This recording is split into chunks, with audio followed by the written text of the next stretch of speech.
देवता सभी भागे भागे गए ब्रह्मा जी के पास में, ब्रह्मलोक। पितामह पितामह, हम अमृत के कलश लेकर गए थे। स्वर्ग में सबसे कीमती वस्तु यदि पूछा जाए क्या है तो अमृत है, सबसे कीमती वस्तु। ताले पे ताले, ताले पे ताले लगाए जाते हैं इस अमृत को, कोई चोरी ना कर ले जाए। वो सबसे कीमती वस्तु हम लोग लेकर गए और सामने रख दिए, भाई पिलाना है, जितना पिलाना है उतना पिला दो। और वो अमृत का कलश को भी ठुकरा दिए वो नंगा बाबा सुखदेव जी, और हमको भगा दिए, बोले यहां से भाग जाओ, तू यहां बैठने लायक नहीं हो। क्या रखा है इस भागवत में पितामह बताइए? ब्रह्मा जी से देवता सब पूछ रहे हैं। ब्रह्मा जी ने कहा देखते हैं क्या होता है। अब ये 7 दिन तक कथा सुनकर क्या होता है, परीक्षित का बात कर रहे थे, उधर 7 दिन हो गया और महाराज परीक्षित भगवान के धाम जा रहे हैं।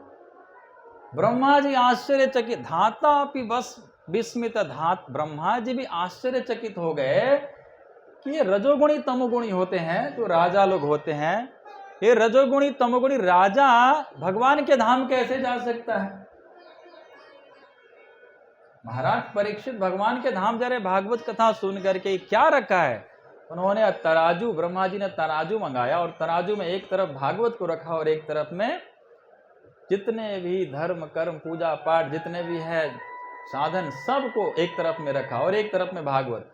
और जैसे ही उठाया, लघु निन्यानि जातानि गौरवेण इदम मह, तदा ऋषिगणा सर्वे विस्मयम परमं ययुः। जो भागवत की पल्ला था एकदम नीचे आ गया और बाकी जितने भी साधन था ऊपर चला गया, सब हल्का पड़ गया, भागवत सबसे भारी पड़ा।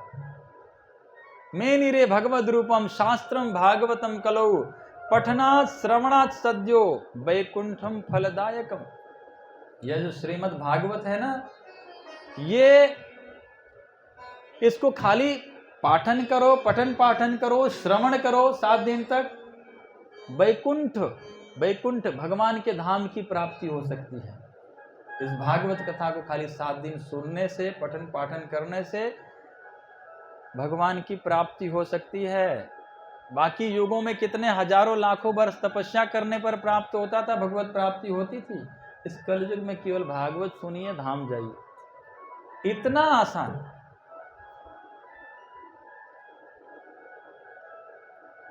ब्रह्मा जी सभी देवताओं ने एक स्वर में कहा, इस कलयुग में केवल भागवत ही भागवत है, भागवत सुनिए। आसानी से अगर भगवान के धाम जाना है तो भागवत सुनिए। सभी देवताओं ने मेनिरे भगवद रूपम शास्त्रम भागवतम कलौ, पठनात् श्रवणात् सद्यो, तुरंत खाली पठन श्रवण करने मात्र से वैकुंठ फलदायकम, वैकुंठ की प्राप्ति हो सकती है ये भागवत कथा सुनने मात्र से। बहुत प्रसन्न हुए शौनकादि ऋषि सूत जी से कहते हैं, महाराज बहुत अच्छा आप सुना रहे हैं, अब ये बताइए कि 7 दिन में ये कथा सुनने की परंपरा कब से शुरू हो गई? भागवत कथा तो नित्यम भागवत सेवया, नित्य सुनना चाहिए। ये 7 दिन में सुनने की परंपरा कब से शुरू हो गई? बोले सबसे पहले सनकादि ऋषि, सनक सनंदन सनातन सनत कुमार 4 ऋषि नारद जी को भागवत कथा 7 दिन में सुना करके वहीं से भागवत कथा 7 दिन में सुनने की परंपरा शुरू हो गई। बोले नारद जी तो एक घड़ी से ज्यादा कहीं टिकते नहीं हैं, तो वो नारद जी एक जगह 7 दिन 7 रात 7 दिन तक बैठकर कथा सुने, कैसे सुने, क्यों सुने, कहां सुने, है ना, ये हमें विस्तार से बताइए। बोले एकदा ही विशालायाम चत्वार ऋषयो मला, सत्संगार्थम समायास्ता दद्रसुस तत्र नारदम। एकदा ही विशालायाम, एक बार बद्रीनाथ में, एकदा ही विशालायाम चत्वार ऋषयो मला, 4 ऋषि कौन कौन? सनक सनंदन सनातन सनत कुमार, ये 4 ऋषि ब्रह्मा जी के प्रथम मानस पुत्र है। ये चारों ऋषि घूम रहे थे। किस लिए घूम रहे थे? बद्रीनाथ में। क्यों घूम रहे थे? पिकनिक मनाने गए थे? कुल्लू मनाली नहीं, क्यों गए थे? सत्संगार्थम, सत्संग की इच्छा से, बद्रीनाथ में सत्संग की इच्छा से घूम रहे थे। कोई सुनाने वाला मिल जाए तो बैठ के सुनने लग जाए, कोई सुनने वाला मिल जाए तो बैठ के सुनाने लग जाए। कथा मात्रैक जीवन है, इनका जीवन ही कथा है और कथा ही जीवन है। इसीलिए गोपियां कहती हैं तब कथामृतम तप्त जीवनम। तब कथामृतम, आपकी जो कथा है वो अमृत की तरह है। इस तपे हुए इस संसार में जो जीव प्राणी है उनको अमृत की तरह वर्षा करता है, अमृत का वर्षा करता है। जो तपे हुए इस संसार में लोग हैं उनको आनंद प्रदान अमृत की वर्षा करता है। तब कथा अमृतम तप्त जीवन। गीता में भगवान कहते हैं मत चिता मत गदा प्राणा बोधयन्तः परस्परम कथयन्तश्च माम नित्यम तुष्यन्ति च रमन्ति च। भक्तों का काम क्या है? गीता में भगवान बताते हैं भक्त लोग क्या करना है। कहते हैं मत चिता मत गता प्राणा बोधयन्तः परस्परम। भक्त को चाहिए कि एक भक्त के पास जाए और मेरे विषय में बातें करे, दूसरा सुने, दूसरा भी मेरे विषय में सुनाए, फिर वो सुने। श्रवण कीर्तन श्रवण कीर्तन, सुनाते रहे, एक सुनाए एक सुने, फिर वो सुनाए फिर ये सुने। एक गीता में भगवान ने साफ साफ बताया भक्तों का काम क्या है। कथा सुने सुनाए, कथा सुने सुनाए। भगवान ने लीला इतना किया है कि खत्म नहीं होने वाला है। शेषनाग जी हजारों लाखों फणों से भगवान की कथा सुनाते हैं, कभी खत्म नहीं होता है। इतनी भगवान की लीला कथा है, इसको सुनाते रहिए सुनते रहिए, ये भक्तों का काम। तो सनकादि ऋषि घूम रहे हैं किस लिए? सुनने और सुनाए, सत्संगार्थम, सत्संग के लिए घूम रहे हैं। क्योंकि बिनु सत्संग विवेक न होई, राम कृपा बिनु सुलभ न सोई। जब तक व्यक्ति सत्संग नहीं करता है, सत्संग नहीं कर ले, तब तक उसकी बुद्धि नहीं खुलती है। बिनु सत्संग विवेक ना होई, विवेक नहीं होती। चाहे कितना भी पढ़ा लिखा हो, कितना भी बड़ी डिग्री प्राप्त किया हुआ हो, लेकिन यदि वह सत्संग नहीं करता है तो वो मूर्ख है, शास्त्र कहता है। कितना भी पढ़ा लिखा व्यक्ति सत्संग नहीं करता है तो अपने आप को नहीं पहचान सकता है ना? पहचान सकते हैं क्या?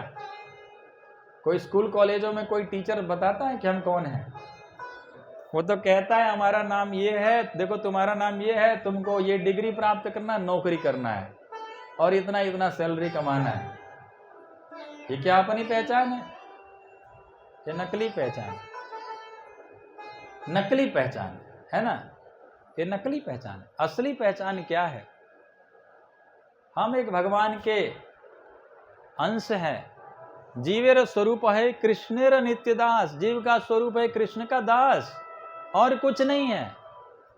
हम कृष्ण के दास हैं, कृष्ण की भक्ति करेंगे, कृष्ण के दासत्व करेंगे, दासत्व स्वीकार करेंगे। हम दास हैं उनके, वो हमारे स्वामी हैं। फिर काम क्या रह गया? दास का काम क्या है? स्वामी का सेवा करना।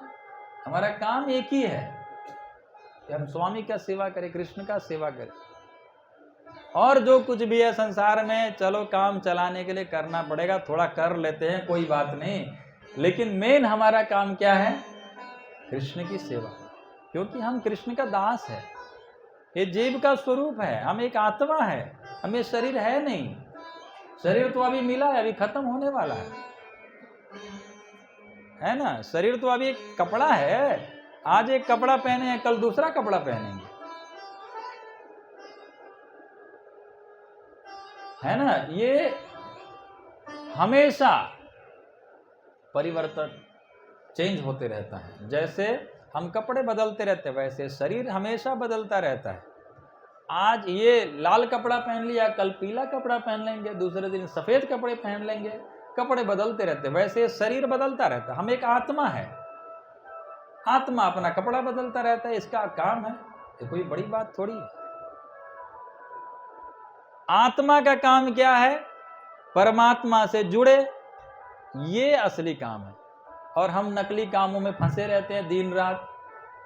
शरीर है, हम शरीर है, हमारा घर है, हमारा परिवार है, बस इसी में पागलों की तरह फंसे हुए हैं। आत्मा के लिए तो कुछ कर ही नहीं रहे हैं। जो हम सचमुच आत्मा है ना, हम एक आत्मा है। शरीर तो ऐसा बदलता रहता है। वासांसि जीर्णानि यथा विहाय नवानि गृह्णाति नरो पराणि तथा शरीराणि विहाय जीर्णान्य ज्ञानी सम्याति नवानि देहि। गीता में भगवान कहते हैं कि जैसे कपड़े बदलते रहते हैं, पुराने कपड़े खोल करके नए कपड़े पहन लेते हैं, वासांसि जीर्णानि, पुराने हो जाने पर वासांसि वस्त्र क्या करते हैं? त्याग देते हैं, और नवानि गृह्णाति, नए पहन लेते हैं। तथा शरीराणि विहाय जीर्णान्य, ऐसे ही ये शरीर जो है ये बदलता रहता है, कभी ये शरीर, कभी वो शरीर, कभी ये शरीर। आज मनुष्य की शरीर प्राप्त किए, भागवत कथा सुन रहे हैं, अगले जन्म में पता नहीं मनुष्य बनेंगे, कुत्ता बनेंगे, कथा सुनने को मिलेगा नहीं मिलेगा, है ना। कपड़े बदलता रहेगा, ये अपना आप शरीर बदलता रहेगा, कोई और कपड़ा पहनेगा, उसको जैसा कर्म करता है वैसा शरीर मिल जाएगा उसको। तो ये कहां से प्राप्त होता है? ये ज्ञान सत्संग से। तो बिनु सत्संग विवेक न, इसलिए सत्संग की इच्छा से सनकादि ऋषि घूम रहे थे।